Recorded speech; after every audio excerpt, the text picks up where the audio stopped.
Yeah, all right, man. More feeling, buddy. Welcome to the Hockey in Asia podcast from Anyang, South Korea. Hi, guys. Welcome to the first ever Hockey in Asia podcast. I'm your host, Dave, as usual. I'm here with Colin, our photographer, Pablo, our media guy, and then we're here with some of the Anyang Hala fans, the legendary Ryan Stephenson, Big Dave, the King of Ottawa, and longtime member Yassine. Thanks for coming, guys. Appreciate it. So today we're going to go through a season review, seeing as the league finished last season with Hala being crowned champions for the third time in a row and for their fifth time in history. We'll quickly go through some of that, some of the Olympic things that happened, and just some of your guys' takes on what you felt about the season. So obviously first thing come up, Hala's back 3 in a row. It's been a weird season anyway because the games were cut from 6 per team to 4 because we had that month or two off in January and February because of the Olympics, which was a great spectacle as well. But I mean, Pablo, you're here now. What was your kind of take on this season so far, or just finished, I should say? I think overall the season went really well, considering that it was mainly the November, December games without the players that were playing on the national team in the Olympics. That sort of changed the dynamic, but Hala brought up some university boys. They did really well. They, kind of decimated Sakhalin. I think they were unexpected. That was an unexpected victory from all sides. But those boys really played their heart out and brought it for the Hala. The guys coming back for the Olympics, for in the playoffs, definitely saw a lot stronger play. Ki-sung definitely put his time in. Dongku, definitely his defense has improved substantially with all that national team practice and playing against, European players. All of that's, definitely a positive for the season. And that was a big thing, especially that Sakhalin game. Most people felt that was one of the best games of the season, even though Hala only had the young kids on. It was 2.5 lines. The game was a dead rubber pretty much, as both teams had pretty much taken top of the league, but just they put the effort in and it was a great game to watch. Ryan, how do you think the imports did this year? When we got big Scott Barney in, somewhat of an Asian League legend himself, and the definite legend of Ruslan Bernikov. How do you think they fared this season coming into this already winning Hala team? I'd say they both had a big impact.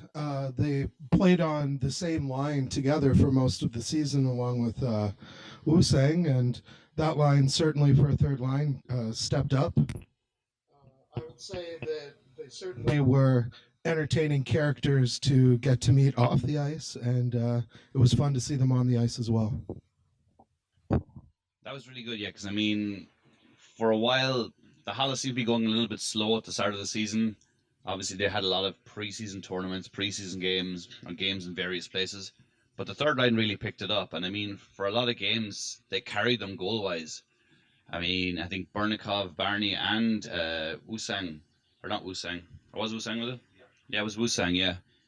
The boys, they were the top goal scorers for a couple of months there. I mean, that was huge because it kind of, if the boys were having a little bit of a rut, it helped them out and kept the team going.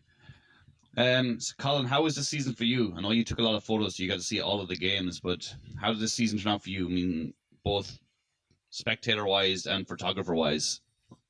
I'd say one of the best spectators, as a spectator of the games I saw, was when they brought in the university boys. I was really surprised to see how much heart they had when they played. But one of my favorite photos I took during the season was back in November with the Cranes, with Bernikov skating down the ice while one of the Cranes players was attached to his leg and just kept going down the ice. But yeah, that's kind of my favorite parts of the season so far. Well, so far, it's done now, but yeah, it's all right. We're all in the same place. But so yeah, I mean, you're not coming to the games as often as we are, but kind of what was your take in the season? It's kind of good to get what even just the non-full-time fans are thinking, because they only get to see a small part of what we get to see, especially like me and Colin and Pablo being down on the ice so much. But what was your kind of take in this season? Well, I wouldn't call it so much of a weird season. It was an interesting season. It was a season that was affected by the Olympics break, which in my opinion was great. As Pablo mentioned, the university boys that were brought up, they showed a lot of heart, as our esteemed photographer mentioned, and they played well. They kept us in it, and at the end of the day, what happened happened. We came out on top, and the future is bright, all things considered, and that's where I stand. That's great to hear.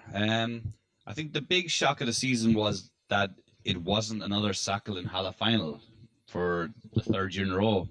I mean, Hala finished second, but Sakhalin, by a good number of points, were the regular season leaders at the end of the season, and pretty much everyone's money was on another Sakhalin Hala final.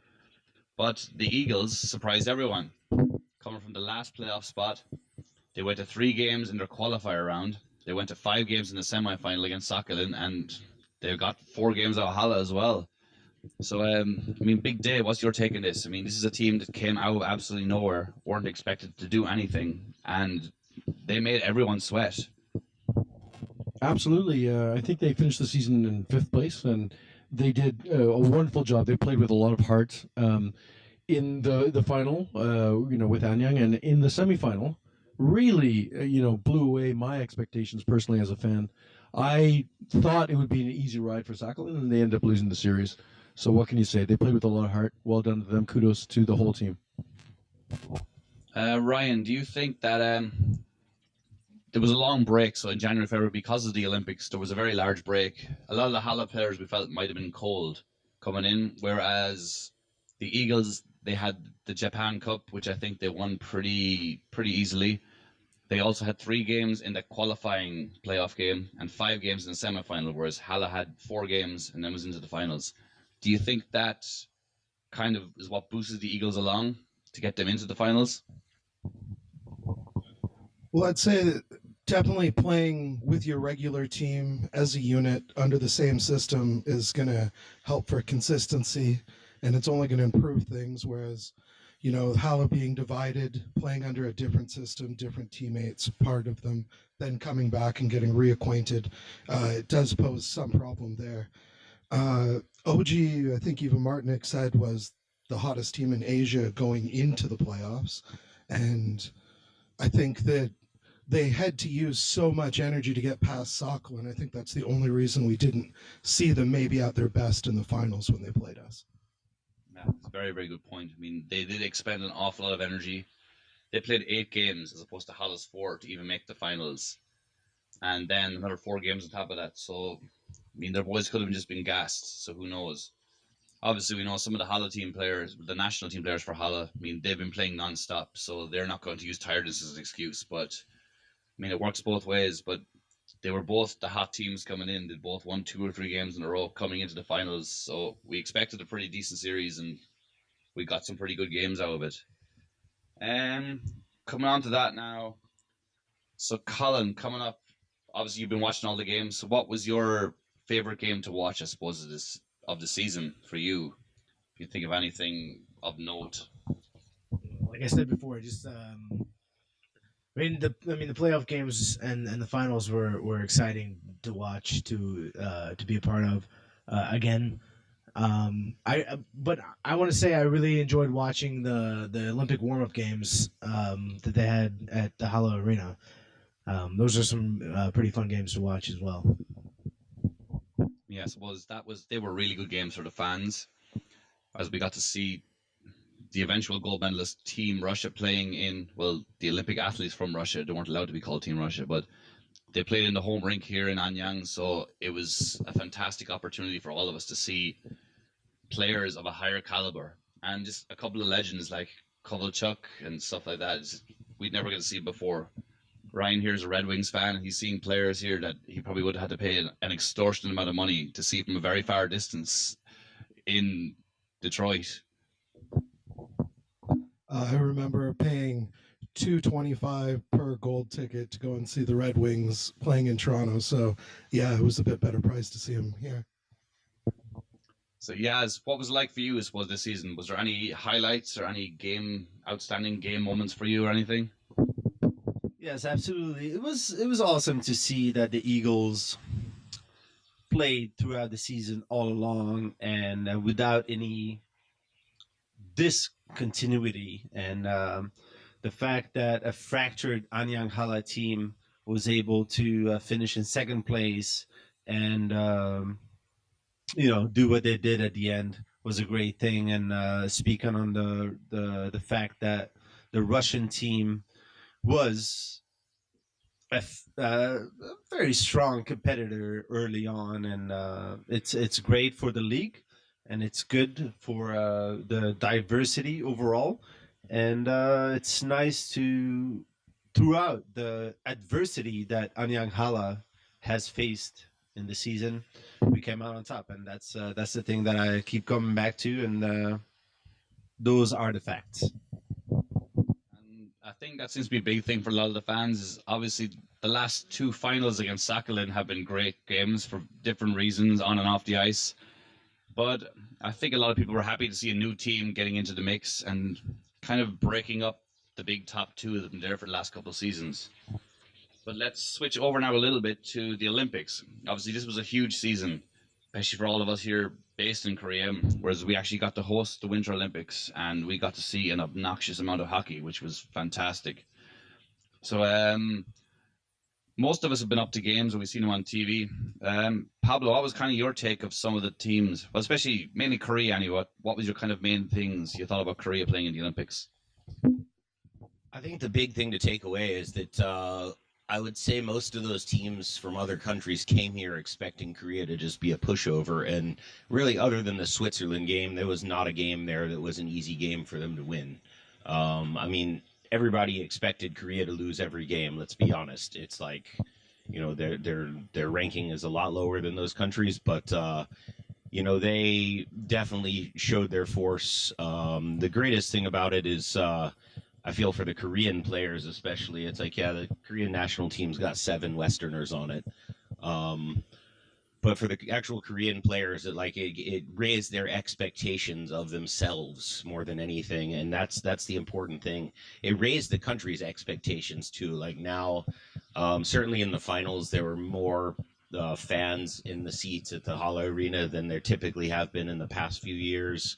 Who knows if that will continue? I would hope so, but one thing in Korea I've noticed over the years is there's sort of a short memory cycle with entertainment things. So we'll see next year if the stands are still full. But I mean, I think they pretty much impressed everybody in the Olympics with their abilities. And I mean, a lot can be said about a couple of the guys. Kisung, Dongku, Wusung. They all put in their hard work to show that they can actually play hockey and they know the game. So Big Dave and Ryan, both of you had a little bit more interest in this Olympic group than others, seeing as you're both fine men from Canada. But just that game in particular, I mean, Korea lost 4-0, but they put a shift in. They didn't in no way disgrace themselves. So Big Dave, sorry, what was your take on that game? Yeah, I believe the final score was 5-0, if I'm not mistaken. No, but they held them, right up to the very end, and they actually impressed them. I think there were a lot of people very surprised. The Canadian players were absolutely stunned at how good they were playing, and I think they were particularly impressed, if I'm going to point out one person in particular, with Matt Dalton's goaltending, which was just impeccable. Matt Dalton, again, as you've mentioned, maybe kind of in the Switzerland game fell off a little bit, obviously, but in every other game he was just impeccable, and he was just as they call him, the wall, the fortress of Hala, and he was very much the fortress of Hala on that game. Same thing for you, Ryan. What do you think? You were another Canadian fan. What was your take on the Korea-Canada game? Going into the game, I expected Canada to handle them pretty handily, and it wasn't the case. It was actually pretty challenging. I think overall, the whole Olympics in general, it was pretty surprising to see how more leveled the playing field is when you take out the NHL. And I think that actually made it a bit more interesting in certain ways. And Korea certainly could hold their head up after that game. I think they impressed everybody. TSN certainly was giving them some props when I was watching the feed from back home, and I think that's pretty much everybody's opinion. Yeah, I still remember watching the TSN feed. Brock Radunski referred to as the big beauty skating around the ice. The big beauty skating around the ice. But Yassine, what did you see? You watched a lot of it on TV and up there as well. Not just the Canada game, but any of the games. What was your kind of opinion on the Korean team up there? Well, absolutely. In my opinion, the Olympics were an outstanding time and an outstanding moment for hockey in Korea and Asia in general. For you, Dave, to mention that it was an obnoxious amount of hockey, I don't know what you're talking about, but it was a great amount of hockey, and I loved it personally. Korea, in my opinion, solidified its position as a hockey nation in the world and not only in Asia. While there are improvements to be made, this is a great start. Just for me, anyway, I went to all 3 Korean group games, and every one of them was a fantastic experience. The Czech game especially. I mean, Kisung got that first goal. I've never heard a louder roar from a crowd when he lit up the Czechs. Unfortunately, they lost 2-1 to a shorthanded goal. The Swiss game was a game to forget, but the boys learned a lot from that. And Canada, they put a great show on for themselves. But I'll have to wrap it up here now for that, boys. Thanks for listening, and tune into our next podcast soon, which we're going to talk about a preview for the next Asian League hockey season. Thank you and good night.